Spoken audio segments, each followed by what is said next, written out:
এই রমজানে একটি নামাজের কথা বলবো, শত কষ্ট হলেও এই নামাজটা আপনি ছাড়বেন না, একবার হলেও এই নামাজটা আপনি পড়বেন। নবীজি এই নামাজের এত গুরুত্ব দিতেন, নবীজি বলেছেন জীবনে একবার হলেও তুমি এই নামাজটা পড়বে। এই হাদিসটি ইবনে মাজাহ শরীফের, তিরমিজি শরীফের এবং আবু দাউদ শরীফের 1297 নম্বর হাদিসের মধ্যে এই হাদিসটা বর্ণনা হয়েছে এই নামাজের কথা।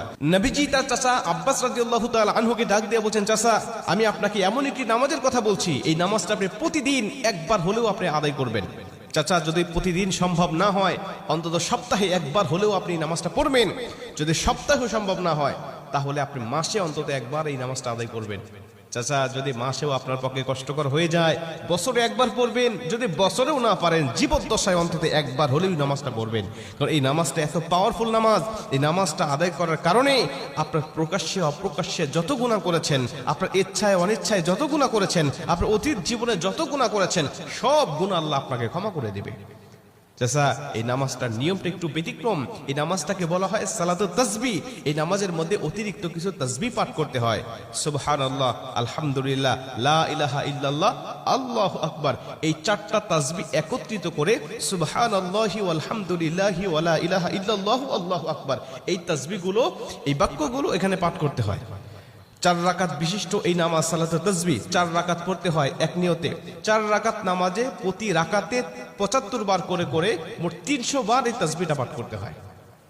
সুবহানাল্লাহি ওয়াল হামদুলিল্লাহি ওয়া লা ইলাহা ইল্লাল্লাহু আল্লাহু আকবার, এই তাসবিহটা, এই দোয়াটা 75 বার করে করে প্রতি 4 রাকাতে মোট 300 বার করে আপনি পাঠ করবেন।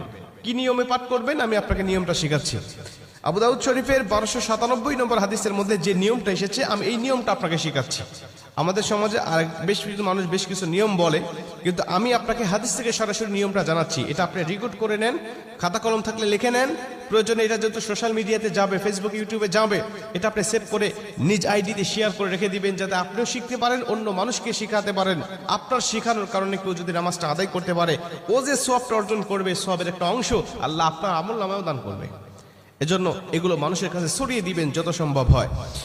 আপনি প্রথমে যখন নামাজটা শুরু করবেন নিয়ত করবেন, নফল নামাজের নিয়ত করে অন্যান্য নামাজে যেভাবে সানা পাঠ করি আপনি সেভাবে সানা পড়বেন।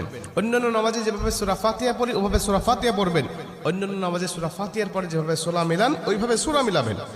সূরা মিলানোর পরে রুকুতে যাবার আগে দাঁড়ানো অবস্থায় আপনি 15 বার এই তাসবিহটা পাঠ করবেন। সুবহানাল্লাহি ওয়াল হামদুলিল্লাহি ওয়া লা ইলাহা ইল্লাল্লাহু আল্লাহু আকবার, এই তাসবিহটা পাঠ করলেন 15 বার।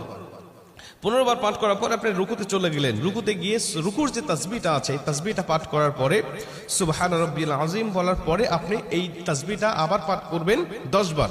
সুবহানাল্লাহি ওয়াল হামদুলিল্লাহি ওয়া লা ইলাহা ইল্লাল্লাহু আল্লাহু আকবার।